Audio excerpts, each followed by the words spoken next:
what have you had to learn about leadership as your team has grown? I would assume as you were, initially buying properties, maybe smaller multifamily properties, 20 units, your first Yeah. 20 units, it was just you, Yeah. and maybe a property management company. But now you've added people to your team, you've brought your wife in. How have you changed as a leader in that time frame? What are some of the things that you've had to learn or maybe changed a little bit? I would say that the main one is accept imperfection. So for me, like my contractor, my maintenance guy, whatever you want to call him. So he's like a jack of all trades. He'll get everything that he's like super strong.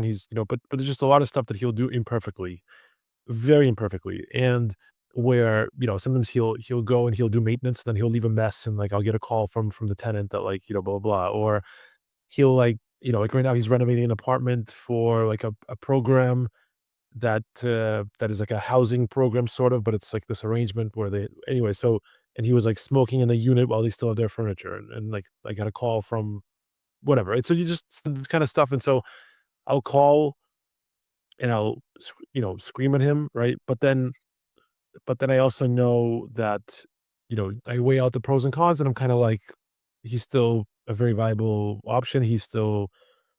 He shows up to work every day, he gets the job done, and, you kinda you live the good with the bad, right? So that's a big one that, so patience, I think, from a leadership standpoint, one of the things that I have learned about myself is that for me, like, the vision comes from, like, a place of, like, peak state.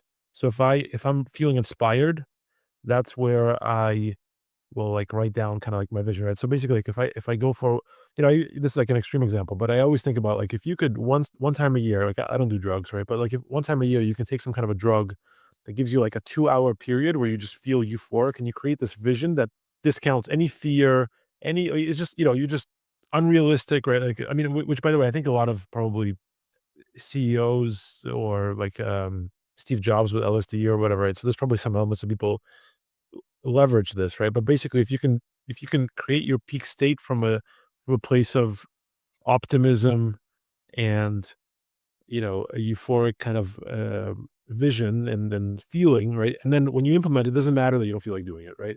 So for me, I try to do that as much as I can. Right? So without drugs, but like if I'm feeling really inspired, like whether it's music, I go for a walk, I go rocking, like and I come back and you take off that backpack and you feel good, right? You just right.